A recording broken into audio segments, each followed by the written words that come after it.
लिखेंगे प्रधानमंत्री,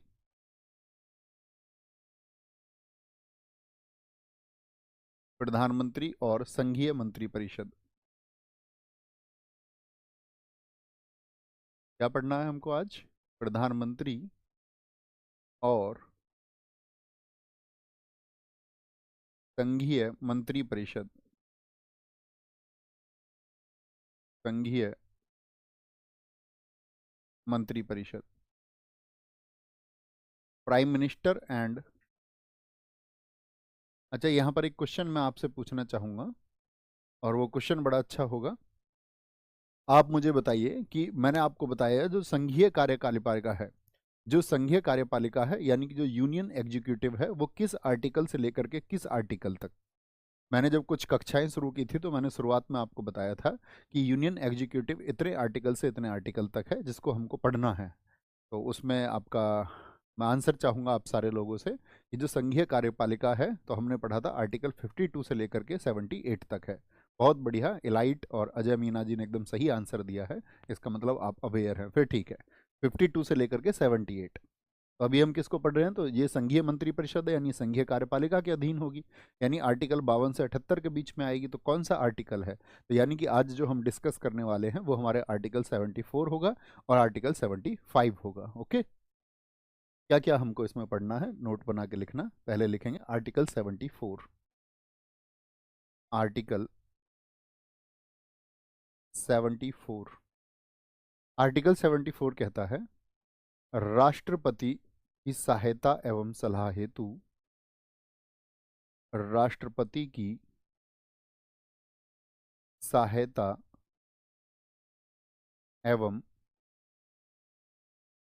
सलाह हेतु, सलाह हेतु एक मंत्री परिषद होगी, मंत्री परिषद होगी। ठीक है, there shall be a, there shall be a, shall be a, COM लिख दूं इसको, काउंसिल ऑफ मिनिस्टर्स, इसको मैं हमेशा बोलते हैं council of ministers. There will be a COM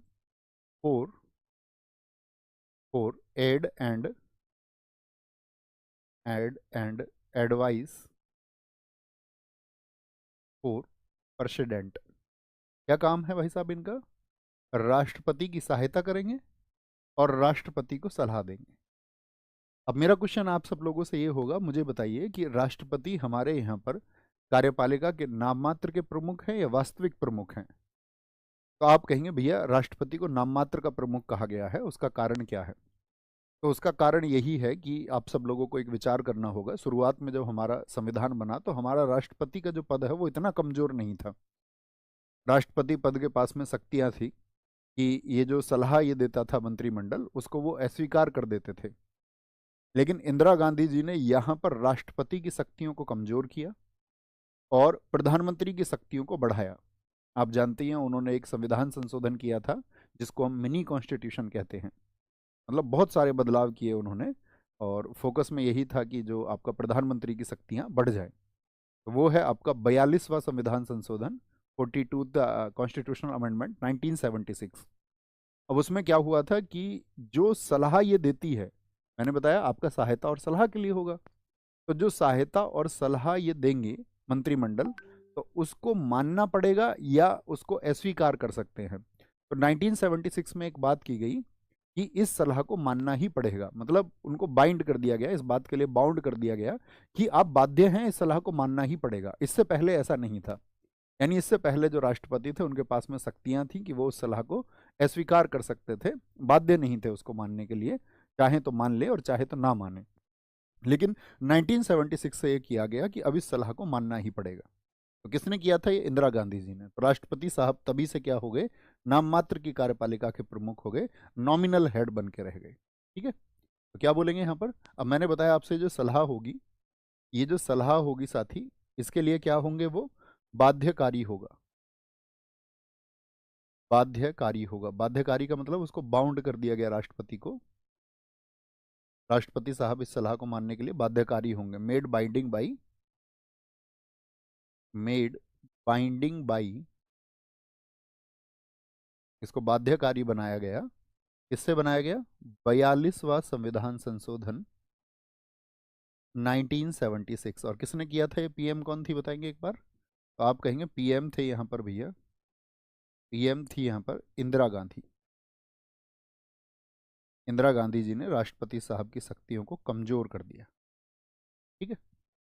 दूसरी बात, अब आप सब लोगों को पता है कि इंदिरा गांधी जी ने इसी समय पर, ये वो समय है जब देश में इमरजेंसी चल रही थी। चल रही थी इमरजेंसी या नहीं? बताओ कौन सी नेशनल इमरजेंसी इस समय पर चल रही थी? संख्या में आप मुझे बताएं, पहली थी, दूसरी थी या फिर तीसरी थी? तो आपका आंसर आएगा भैया 25 जून 1975 को इमरजेंसी शुरू हुई और जो मार्च 1977 तक चली, 21 महीने तक चली। तो तीसरी इमरजेंसी, तीसरी नेशनल इमरजेंसी आर्टिकल 352 के तहत चल रही थी। ये वही समय है और इसी समय में राष्ट्रपति साहब की शक्तियों को और कमजोर कर दिया गया। लेकिन बाद में एक सरकार बदली 1977 के बाद में, जब साथी चुनाव हुए तो जनता पार्टी की सरकार आई। और जब जनता पार्टी की सरकार आई तो उन्होंने देखा यार कि राष्ट्रपति साहब की शक्तियां तो एकदम से छीन ली गई हैं। अब लेकिन अब वो शक्तियां किसको मिल चुकी हैं? सरकार को। तो सरकार तो पावरफुल हो चुकी है। सरकार से कहने का मतलब हम केंद्रीय सरकार की बात कर रहे हैं। तो वो पावरफुल हो गई, यस और नो? आप कहेंगे हाँ भैया बिल्कुल पावरफुल हो गई, कि वो राष्ट्रपति साहब को जो भी सलाह देंगे वो उनको माननी पड़ेगी। तो उन्होंने थोड़ा सा विचार किया, लेकिन उस स्वाद को वो नहीं छोड़ना चाह रहे थे कि जो स्वाद अभी सरकार के पास में आ चुका है। क्योंकि अब आदत लग जाती है, आपको पता ही है, और आदत लगने के बाद में उसको छोड़ना बड़ा मुश्किल है फिर तो यहाँ पर एक चीज और की गई, याद रख लेना उस बात को, कहीं किनारे पे लिख लेना। आपका जो 44वां संविधान संशोधन हुआ, नोट करके लिखना, सलाह को एक बार पुनर्विचार के लिए भेजा जा सकता है। सलाह को एक बार पुनर्विचार के लिए भेज सकते हैं, सिर्फ एक बार। एक बार पुनर्विचार के लिए, पुनर्विचार के लिए सलाह को एक बार पुनर्विचार के लिए वापस भेज सकते हैं। पुनर्विचार लिख दिया है तो पुनर्विचार ही लिख लीजिए, पुनर्विचार के लिए भेज सकते हैं। पुनः का मतलब ही होता है दोबारा, भेज सकते हैं। ये किससे बात की गई थी? तो याद रख लेना, ये किया गया 44वें संविधान संशोधन से। अब आप मुझे बताएं, 1978 में मैंने आपको जिक्र किया था कि कौन प्रधानमंत्री बन गए थे हमारे देश के, जब इमरजेंसी देश से हटी थी, तो ये कौन प्रधानमंत्री हैं जिन्होंने ये किया होगा? तो क्या मैंने आपसे यहां पर बोला? Return for reconsideration, return for reconsideration, return for reconsideration once. लेकिन फिर इसके बाद में आपको समझना क्या होगा? अब इन्होंने भेज दिया इसको मंत्रियों को, ठीक है, मंत्रिपरिषद को भेज दिया, लेकिन मंत्रिपरिषद ने वापस इसको भेज दिया।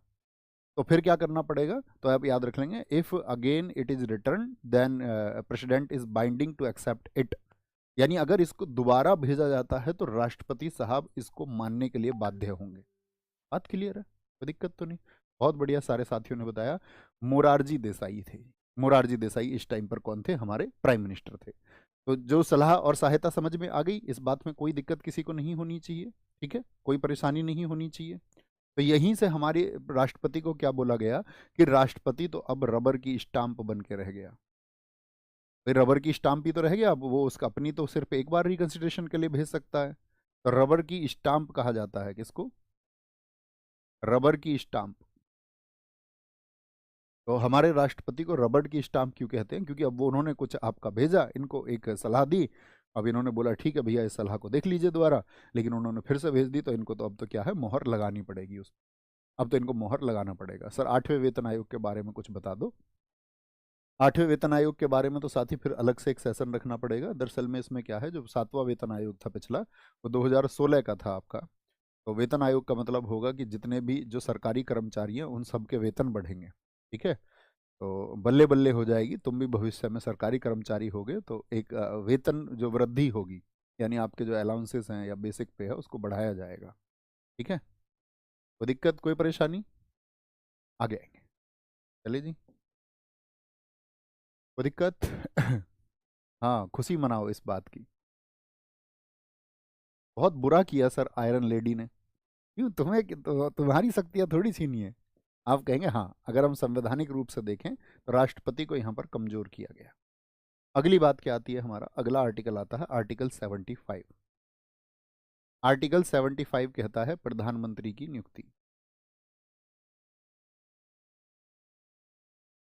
प्रधानमंत्री की नियुक्ति।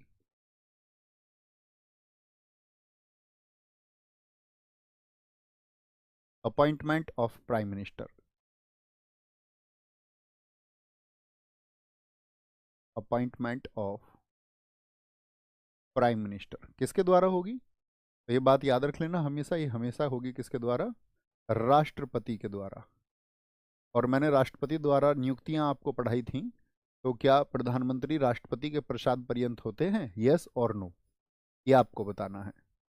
By the president. वहां पर हमने एक बात की थी कि ये राष्ट्रपति के क्या होते हैं?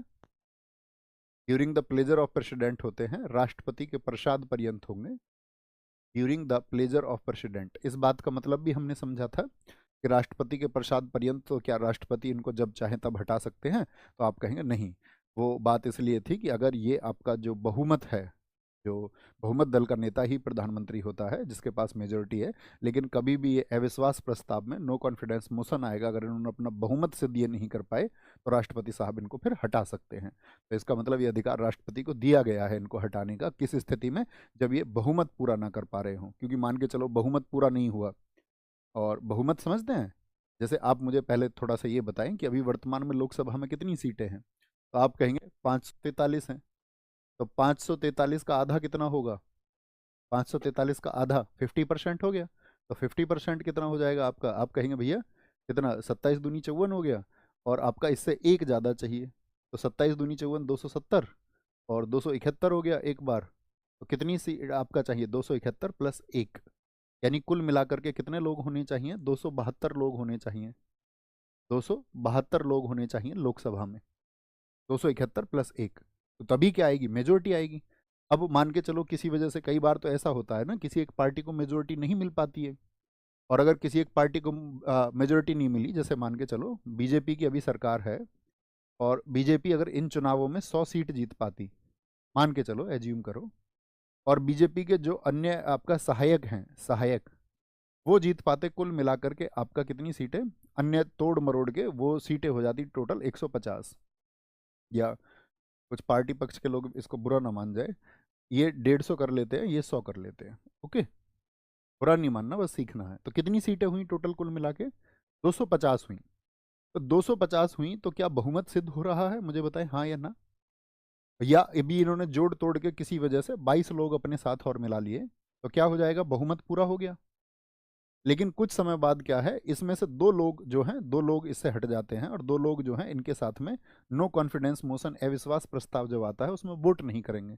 तो कितने लोग रह जाएंगे? 270। तो क्या सरकार बच पाएगी? तो इस समय पर राष्ट्रपति साहब को अधिकार है कि वो क्या करेंगे, आपका प्रधानमंत्री को हटा सकते हैं। इसी बात को, इसी कॉन्सेप्ट को बोला जाता है during the pleasure of president. बात समझ में आई? एक बार थम्स अप करके मुझे बताएं, क्या during of pleasure of president यानी कि जो प्रसाद पर्यंत का सिद्धांत है वो क्या है? अच्छा, अब हम इस बात पर आते हैं कि जो प्रधानमंत्री होंगे नियुक्ति राष्ट्रपति करेंगे, लेकिन शर्त कौन क्या होंगी?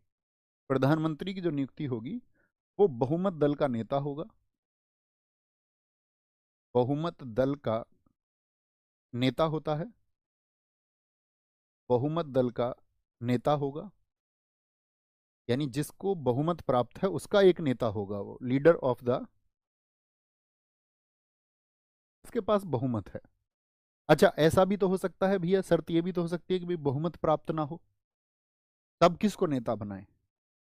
तो तब बनाएंगे जिस पार्टी के पास सबसे ज्यादा सीटें हैं। ये स्वयं विवेकाधिकार बोलते हैं इसको, या बोलें कि इसको आपका ये अधिकार राष्ट्रपति साहब को होगा कि अगर किसी के पास बहुमत नहीं है तो वो उसको देखेंगे जिस पार्टी के पास सबसे ज़्यादा सीट है। जैसे कि एक एग्जाम्पल से मैं आपको बताऊं, टोटल 543 सीट हैं। मुख्य पार्टी कौन कौन रही इस बार चुनाव में? तो आप कहेंगे कांग्रेस रही।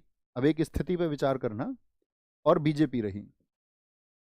कांग्रेस का जो सहायक संगठन था वो इंडिया संगठन था, और बीजेपी का जो संगठन था वो था एनडीए संगठन, यानी इनके सहयोगी दलों से मिलकर एनडीए, और ये इंडिया। एनडीए और इंडिया की पूरी कहानी मैंने आपको बताई थी। अब ऐसी स्थिति बन जाती कि मान के चलो इनको तो मिल जाती, कांग्रेस को तो आपका, कांग्रेस को मिल जाती कुल मिलाकर के मान लेते हैं 140 सीट, ठीक है।